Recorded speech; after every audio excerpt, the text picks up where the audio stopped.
नमस्कार दोस्तों, मैं हूं आपके साथ रूपेश मिश्रा और आप तमाम दर्शकों का मध्य प्रदेश पत्रिका में बेहद स्वागत है। दोस्तों, सूबे में गुलाबी सर्द ने दस्तक दे दी है, लेकिन दिग्गज नेताओं के बयान, वार पलटवार, आरोप प्रत्यारोप से दिग्गजों के माथे पर पसीने देखे जा सकते हैं। इसके पीछे का कारण यह है कि चंद दिनों में ही जनता जनार्दन अपना फैसला सुनाने वाली है। लिहाजा इसी घड़ी में आज हमारे साथ खास बातचीत करने के लिए बेहद खास मेहमान कांग्रेस पार्टी के प्रभारी रणदीप सुरजेवाला जी जुड़े हुए हैं और जिन्हें राहुल गांधी का हनुमान भी कहा जाता है, वो हमारे साथ है। सर, मध्य प्रदेश पत्रिका में सबसे पहले बेहद स्वागत है आपका। बहुत शुक्रिया। मेरा पहला सवाल है सर आपसे, चूंकि यहाँ पे कई प्रभारी बदले गए और चौथा या पांचवा नंबर शायद आपका यहाँ पे लगा और बेहद कम वक्त मिला, तो इतने कम वक्त में आज आप कांग्रेस पार्टी को कहां पर पाते हैं? मध्य प्रदेश में ये चुनाव जनता बनाम भाजपा बन गया है। धनबल बनाम जनबल का चुनाव है। कांग्रेस और जनता एक तरफ है और भाजपा एक तरफ। आप मध्य प्रदेश के किसी व्यक्ति से पूछिए, वो कहेगा 18.5 साल शिवराज जी थक गए हैं, ऊब गए हैं, पीछा छोड़ दीजिए। ये उनकी जबान पर है। तो इसलिए ये चुनाव सत्ता परिवर्तन का भी है और व्यवस्था परिवर्तन का भी है। और लोगों के चेहरे बताते हैं एक जबरदस्त आंधी है, एक जबरदस्त बदलाव की बयार है और वो अब मध्य प्रदेश की वास्तविकता बन गया है। और आप ये पाएंगे कि सारे आंकड़े, सारे अनुमान धरे के धरे रह जाएंगे। मैं ये बड़ी विनम्रता से कहता हूं, मध्य प्रदेश की जनता का चेहरा बताता है कि कांग्रेस को वो 150 से ज्यादा सीटें दे रहे हैं ताकि फिर कोई सरकार चोरी ना हो और 5 साल तक एक स्थिर सरकार चले जो मध्य प्रदेश के सूरत हाल बदल सके। पीएम मोदी से लेके शिवराज सिंह चौहान तक कहते हैं कि कांग्रेस पार्टी भले ही सोने के महल बनाने के आप लोगों को सब जवाब दिखा दे, लेकिन वैसा नहीं होने वाला है। असली रूप और करप्शन नाथ की जो कार्य प्रणाली है वो फिर से देखने को मिल जाएगी। 18.5 साल में मध्य प्रदेश भ्रष्टाचार का अड्डा बना दिया शिवराज सरकार ने।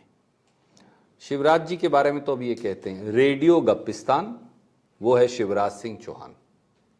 ये मैं नहीं कह रहा, ये मुझे एक साधारण गांव के व्यक्ति ने बताई, तब मुझे समझ में आई। हर रोज सुबह उठकर कितनी झूठ बोलें, ये भाजपाई और शिवराज सिंह जी सोचते हैं। इसीलिए शायद खुद भाजपा के केंद्रीय नेतृत्व ने शिवराज सिंह चौहान समेत सारे प्रांतीय नेताओं को नकार दिया। अब आप मुझे बताइए, ये कैसी राजनीतिक पार्टी है जहां किसी राजनेता पर पूरे प्रदेश में या किसी भाजपा के कार्यकर्ता पर भाजपा के केंद्रीय नेतृत्व को विश्वास नहीं? क्या आज मैं पत्रिका के माध्यम से पूछ सकता हूं मोदी जी से, मोदी जी आपका चेहरा कौन है मध्य प्रदेश में? कोई नहीं। अब जब उन्होंने ही अपनी पार्टी के सारे नेतृत्व को सिरे से खारिज कर दिया और कहा कि इनमें तो कोई योग्य है ही नहीं, तो ऐसे लोगों की सरकार कौन बनाएगा? तो अब आप उल जलूल कुछ बातें कहते जाइए, उनके कोई मायने नहीं। आपने चेहरे का जिक्र किया, तो क्या ये माना जाए कि यहां पर यदि कांग्रेस की सरकार बनती है तो क्लियर कमलनाथ ही सीएम होंगे, कोई और दूसरा चेहरा नहीं है? देखिए, कमलनाथ जी हमारी पार्टी का नेतृत्व कर रहे हैं, तो हमारा चेहरा बड़ा स्पष्ट है। पार्टी की एक प्रक्रिया है, पार्टी के विधायक मित्र जो हैं उनसे, हर साथी से हम अलग अलग राय लेते हैं। ये टाइम टेस्टेड प्रोसेस है। उसके बाद वो मामला केंद्रीय नेतृत्व की राय लेते हैं और उसके बाद निर्णय होता है। तो हमारे विधायक चुनकर आएंगे, निर्णय हो जाएगा। पर हमारा नेतृत्व करने वाला चेहरा आज के दिन स्पष्ट आपके सामने है। लाडली बहना योजना, इसे एक बड़ा मास्टर स्ट्रोक माना जा रहा है और पूरी सरकार इस योजना के दम पर जनता के बीच में है। सवाल यह है कि इसका काउंटर कैसे करेंगे, चूंकि बड़ा मुश्किल है। वो दे रहे हैं, आप देने की बात कर रहे हैं, तो कैसे जनता के बीच में सामंजस्य बैठाएंगे, कैसे अपनी बात कन्वे करेंगे? लाडली बहना धोखे का मास्टर स्ट्रोक है स्कीम। आप मुझे बताएं, 3 बातें मैं पूछता हूं। पहली, सारे बोर्ड्स पे लिखा है कि 3,000 रुपया लाडली बहना को देंगे, पर जब 2 दिन पहले भाजपा का घोषणा पत्र आता है तो वो 3,000 रुपए गायब हो जाते हैं। इससे बड़ा छल, धोखा, प्रपंच और कपट लाडली बहनों से क्या हो सकता है? दूसरा, 18.5 साल लाडली बहना क्यों नहीं याद आई? वोट पड़ने के 2.5 महीने पहले ही लाडली बहना क्यों याद आई आपको? तीसरा, उज्ज्वला बहनें और लाडली बहनें तो पिछले साल भी थी, उससे पिछले भी थी, उससे पिछले 18 साल तक थी। पिछले साल 82 लाख उज्ज्वला बहनों में से 62 लाख उज्ज्वला बहनों ने एक सिलेंडर भी नहीं भरवाया, क्योंकि 1200 रुपए का सिलेंडर नहीं खरीद पा रही थी। और 16 लाख उज्ज्वला बहनें 12 महीने में एक सिलेंडर भरवा पाई। तो चुनाव जब आया तो 2 महीने पहले 1200 रुपए कांग्रेस की नकल मारकर आप कर्जा लेकर दो और समझो कि आप सबका बेवकूफ बना लेंगे, और फिर घोषणा पत्र से उन्हें गायब कर दो। तो इससे बड़ा छल, प्रपंच, धोखा और कपट जिसका सबूत अब सामने आ गया और क्या हो सकता है?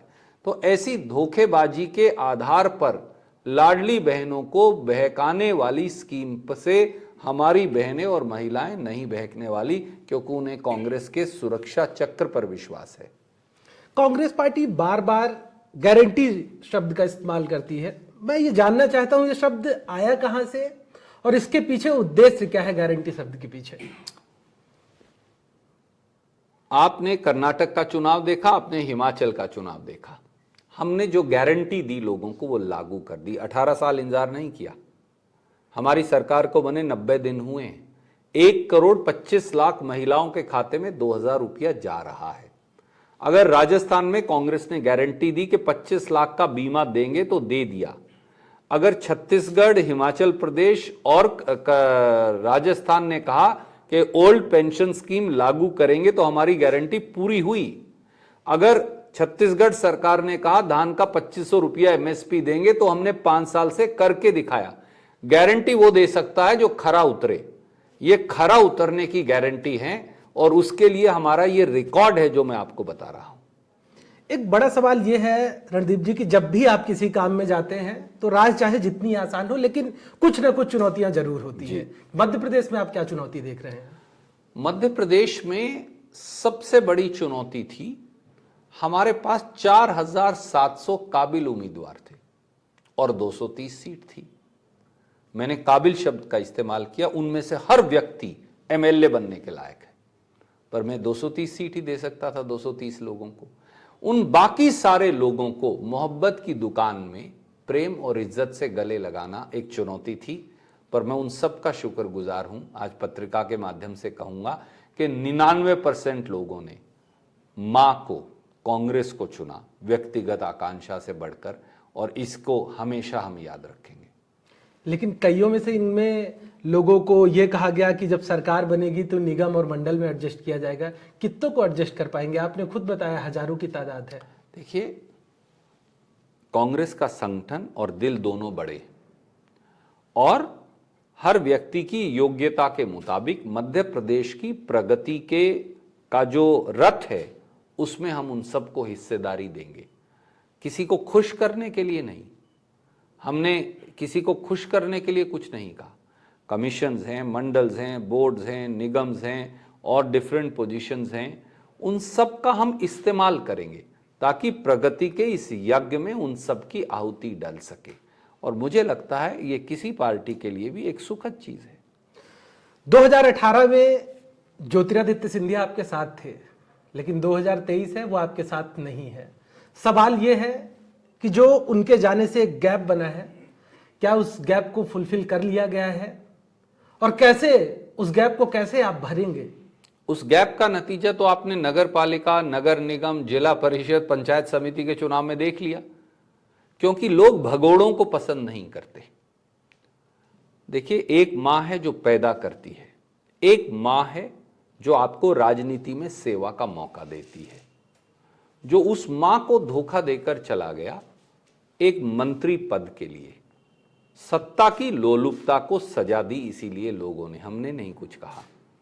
उनकी निष्ठा, उनकी नीति, उनकी सोच, उनके पिता की प्रतिष्ठा, जब वो सबको धरे के धरे रख गए और भाग गए तो ये उनकी मर्जी है, हम क्यों उस पर टिप्पणी करें। हाँ, भाजपा में उनकी स्थिति कई बार बड़ी दयनीय दिखती है।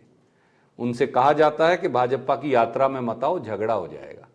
एक एक टिकट के लिए जिस प्रकार का तमाशा हो रहा है और वो बेइज्जत हो रहे हैं, वो उनकी पार्टी का विषय है, मैं नहीं टिप्पणी करूंगा। जो व्यक्ति हमारी पार्टी में नहीं, मैं क्यों टिप्पणी करूं।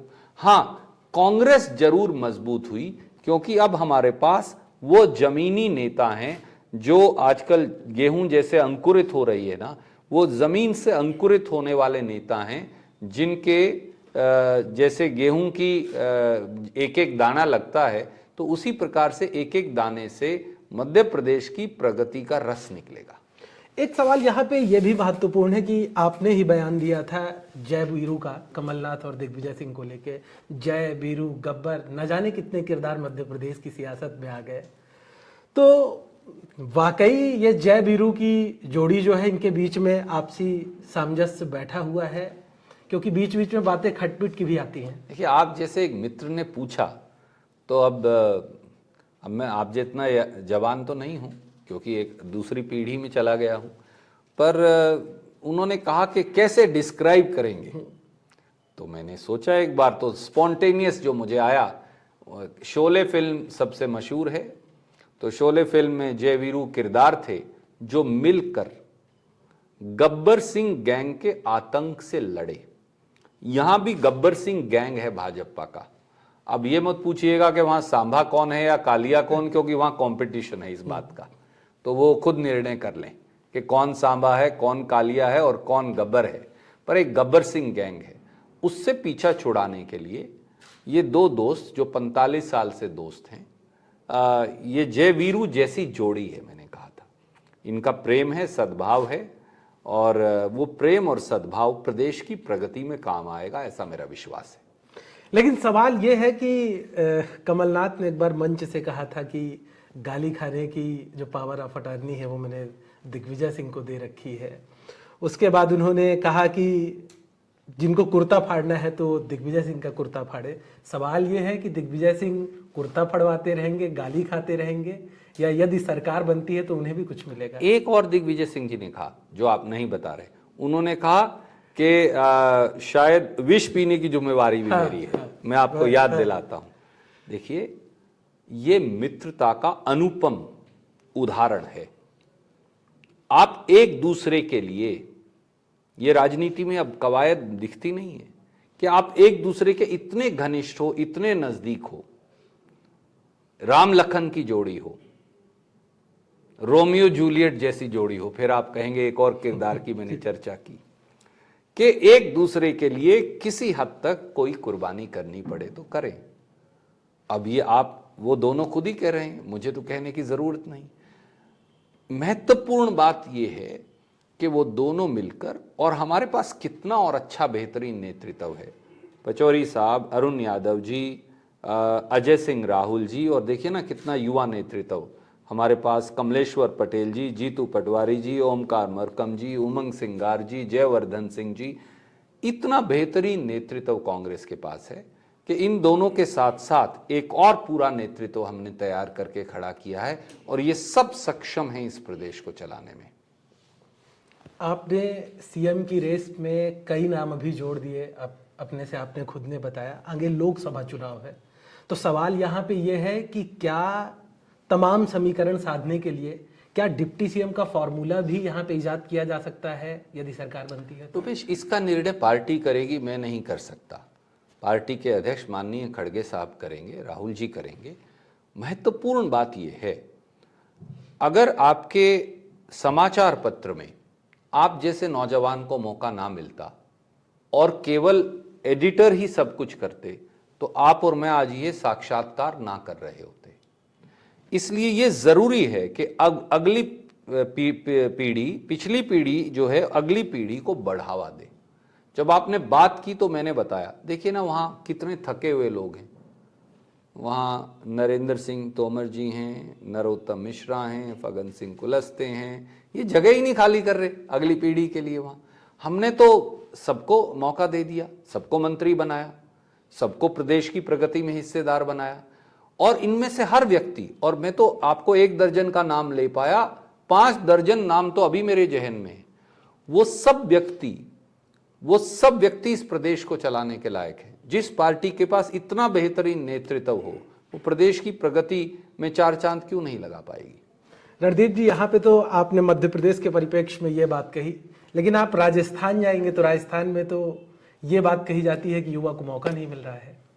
मैं ऐसा नहीं मानता। अगर आपका इशारा सचिन भाई की तरफ है तो सचिन भाई ने भी ये खुद कहा, उनका आज ही का इंटरव्यू पढ़ लीजिए। उन्होंने कहा कि हम सब इकट्ठे हैं और मौका भी मिलेगा और हम प्रदेश को आगे भी ले जाएंगे। राजनीति में प्रतिस्पर्धा स्वाभाविक है। आप भी तो कल अपने एडिटर की जगह एडिटर बनना चाहेंगे, पर उसका यह मतलब थोड़ी है कि आप अपने एडिटर का अनादर कर रहे हैं। नहीं, आपको एडिटर बनने का अधिकार है और आप जैसे और योग्य जो दूसरे पत्रकार हैं उन्हें भी अधिकार है। प्रतिस्पर्धा राजनीति का हिस्सा है। वो स्वस्थ पूर्ण हो तो पार्टी को आगे बढ़ाएगी, परंतु अगर वो कलह और कलेश में तब्दील हो जाए तो पार्टी का नुकसान होगा और आपका खुद का। सचिन पायलट बहुत परिपक्व राजनेता है। मुझे लगता है कि वो अपनी उम्र से बहुत ज्यादा मैच्योर है और समझदार हैं और काबिल हैं और लायक है और गुणी हैं। उनका और अशोक जी का झगड़ा कोई नहीं करवा सकता। बीजेपी नेताओं का कहना है कि कांग्रेस की जो एकता है वो संतरे की तरह है, बाहर से सब एक नजर आते हैं, लेकिन जैसे ही उसे आप बाहर की लेयर निकालेंगे तो अंदर से सब कलियों में बिखरे हुए हैं। कम से कम वो ये तो मानते हैं कि हम सब एक दिखते हैं, एक रस के हैं, एक रंग के हैं, एक विचारधारा के हैं, एक सूत्र के हैं। वो क्या है? वो तो बुलडोजर के नीचे दबाए हुए टमाटर की तरह हैं। उसका तो ना रंग नजर आता ना अंश नजर आता। और यहां तो भाजपा के नेतृत्व को खुद नरेंद्र मोदी ही नकार चुके। इसलिए यहां उन्होंने कोई नेता इस लायक छोड़ा ही नहीं जो इस प्रदेश का नेतृत्व कर सके। ये 8.5 करोड़ मध्य प्रदेश के लोगों का भी अपमान है और भाजपा के उन सारे कार्यकर्ताओं का भी अपमान है जो वर्षों से प्रगति की इस होड़ में आगे बढ़ने की एक मन में इच्छा रखते आए। रणदीप जी, यदि सरकार बनती है तो वो कौन सी 3 चीजें होंगी जो सरकार बनते ही आप जनता के लिए करेंगे? बहुत अच्छा सवाल पूछा। सबसे पहले कांग्रेस की गारंटियां लागू करेंगे। हमने बताया कि हम महिलाओं का एक सुरक्षा चक्कर ला रहे हैं। 2,51,000 बिटिया के जन्म पर बिटिया स्कूल जाएगी तो 500 से 1,500 रुपया पर माह। बिटिया के हाथ पीले करेंगे तो 1,01,000 रुपये का शगन कांग्रेस सरकार देगी। बिटिया जब घर चलाएगी तो घर खर्च के 1,500 रुपया माह देंगे भाजपा निर्मित महंगाई से लड़ने के। अगर हारी बीमारी हो तो 25 लाख का परिवार का इंश्योरेंस देंगे, 10 लाख का एक्सीडेंट इंश्योरेंस देंगे और जब वो बुजुर्ग होंगी तो 1,200 रुपये पर माह की पेंशन देंगे। किसान को 2,600 रुपया क्विंटल गेहूं का एमएसपी देंगे जो 3,000 रुपये तक ले जाएंगे। 2,500 रुपया क्विंटल छत्तीसगढ़ की तर्ज पर हम धान का एमएसपी देंगे। 5 हॉर्स पावर तक किसान की मोटर का बिल माफ करेंगे। जो घर के बिल हैं 100 यूनिट मुफ्त, अगले 100 यूनिट का बिल आधा करेंगे। ये कुछ कांग्रेस की गारंटियां हैं जिन्हें लागू करेंगे। नंबर 2, रोजगार सृजन का नया रास्ता हम पैदा करेंगे क्योंकि नौजवान सबसे ज्यादा पीड़ित है। नंबर 3, दलितों को, आदिवासियों को उनके अधिकार, बराबरी का दर्जा और ओबीसी को 27% आरक्षण जातिगत जनगणना का उपहार देंगे क्योंकि वो अनिवार्य है सामाजिक न्याय के लिए। और चौथा, जो बहुत महत्वपूर्ण है, जो लोग दोषी हैं 18.5 साल में मध्य प्रदेश को लूटने के, उनको बगैर भेदभाव के, बगैर पक्षपात के सजा देंगे। तो इसलिए भाजपाइयों को बोल दीजिए जो जुल्म उन्होंने किए हैं इस प्रदेश के पिछड़े, आदिवासी, दलित, महिला और युवा, उनसे हिसाब लेंगे। पेपर लीक जैसी यहाँ पे तमाम घटनाएं हुई, ऐसी घटनाओं पर क्या कहना है? चूंकि युवा सबसे ज्यादा ऐसी चीजों से परेशान रहता है, सालों तक तैयारी करता है, लेकिन एक झटके में उसके अरमान बिखर जाते हैं। तो इसको लेके क्या है आप लोगों की प्लानिंग? 3 बड़ी बातें हमने कही हैं। प्रवेश परीक्षा के शिवराज सिंह चौहान ने 450 पौने 500 करोड़ इकट्ठे कर लिए, परंतु ना नौकरी लगी ना नतीजे निकले। कोई परीक्षा शुल्क नहीं होगा, ना सामान्य वर्ग के लिए ना रिजर्व कैटेगरी के लिए, माफ कर देंगे। नंबर 2, राजस्थान ने एक बेहतरीन कानून बनाया, पत्रिका ने तो उसके बारे में लिखा भी, आपने एक कैंपेन भी चलाया था। उस कानून में पेपर लीक में संलिप्त लोगों को 10-10 साल की सजा है, यानी इरादा कत्ल की। किसी के करियर को खत्म करना, इरादा कत्ल क्या, कत्ल से कम नहीं, उससे भी कड़ा कानून लेकर आएंगे, हमने घोषणा पत्र में लिखा है। तीसरा, जो बैकलॉग हैं, जो वैकेंसीज हैं, उन्हें भरेंगे। इसके अलावा एक यूनिक स्कीम हम मैनिफेस्टो में लाए।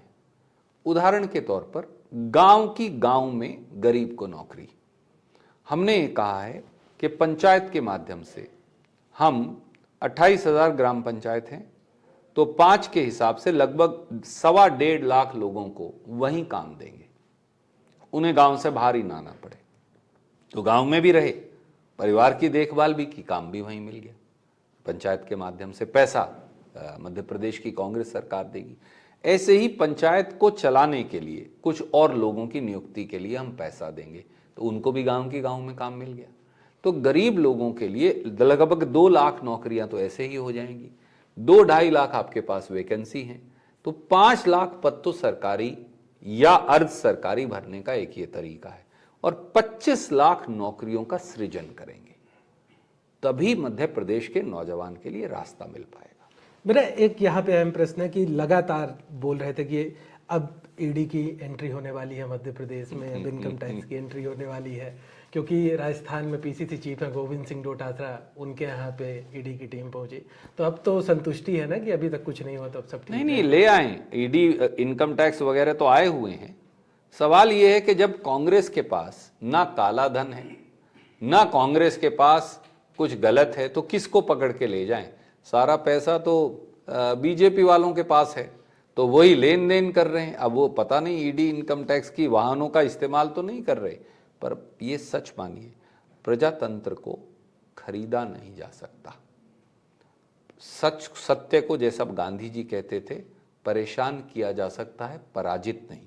मैं आज उसकी एक और लाइन आगे बढ़ाकर कहता हूं, प्रजातंत्र को आप परेशान कर सकते हैं पैसे के धन बल के आधार पर, प्रजातंत्र धन बल से पराजित नहीं हो सकता। ये भूल भाजपाई जो कर रहे हैं, ये उनकी सबसे बड़ी भूल, उनका वाटरलू साबित होगी।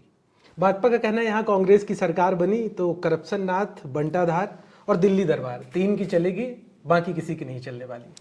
देखिए, ये जुमले हैं, कई बार उन जुमलों की पोल खुल चुकी, इन जुमलों की पोल खुलती ही रहेगी। 18.5 साल तक जो उन्होंने पाप किए, अरे जिन्होंने महाकाल को नहीं बख्शा, वहां भी पैसा खा गए, जिन्होंने 45 लाख स्कूल के बच्चों की यूनिफॉर्म का पैसा खा लिया, जिन्होंने 50,000 कोविड में फर्जी शादी करके बेटियों का पैसा खा गए, जो 3,000 का वादा कर घोषणा पत्र में ही मुकर गए, जो अगर किसानों के मुआवजे का पैसा नोएडा के बैंक खातों में दर्ज करवा कर खा गए, उनसे भी उम्मीद रखेंगे कोई पारदर्शिता और जवाबदेही की। हमारे यहाँ कहा करते हैं गांव में, मध्य प्रदेश, हरियाणा, पंजाब में, छाछ तो बोले सो बोले, छलनी भी बोले जिसमें 1000 छेद। सर, सरकार गिर गई थी पिछले बार, तो इस बार सरकार बचा यदि बनती है तो इसके लिए कुछ एक्स्ट्रा प्रोटेक्शन लगाए जाएंगे, कोई विशेष सतर्कता बरती जाएगी? कोई जरूरत नहीं, क्योंकि जो भगोड़े थे, जिन्होंने निष्ठा, ईमान, माँ जिनको बेचनी थी, वो चले गए, वो भाजपा, उनको मुबारक। मेरा अंतिम प्रश्न, हमारे पास तो सोना बचा है। मेरा अंतिम प्रश्न है आपसे, क्या है, कितने सीटों का अनुमान आप लगा के बैठे हैं? लंबी चौड़ी टीम है, लगातार क्षेत्र में आप जा रहे हैं, कितनी सीटों का आकलन है? ये अनुमान मैं नहीं लगा सकता, मैं तो एक साधारण सा कार्यकर्ता हूं। जो अनुमान लगाया है वो मध्य प्रदेश की जनता का संकल्प है, और ये लिख लीजिए आप, 150 प्लस सीट कांग्रेस जीतेगी। मैं अहंकार से नहीं, विनम्रता से कह रहा हूं। वो विनम्रता जो जनता का आशीर्वाद मिल रहा है, राहुल जी को, कमलनाथ जी को, हमारे लोगों को, जो प्रेम और जिस प्रकार से जनता उमड़ कर आती है, जिस प्रकार से हाथ पकड़ती है, जिस प्रकार से कहती है बढ़े चलो, कोई दिक्कत नहीं, कोई दिक्कत सामने आए डरो मत। तो इसलिए हमारी खेवन हार, हमारे भगवान कृष्ण, हमारे सारथी भगवान कृष्ण के रूप में मध्य प्रदेश की जनता है। इसलिए उस सारथी के दम पर मैं कहता हूं कि 150 प्लस सीट आएंगी। तो ये थे रणदीप सुरजेवाला जी, जिनका साफ तौर पे कहना था कि कांग्रेस पार्टी जो गारंटी दे रही है उन्हें प्रमुखता से लागू करेगी। साथ ही साथ दावा है कि प्रदेश में अब की बार 150 प्लस सीटें हासिल होंगी कांग्रेस पार्टी को। पत्रिका टीवी के लिए मैं रूपेश मिश्रा, भोपाल।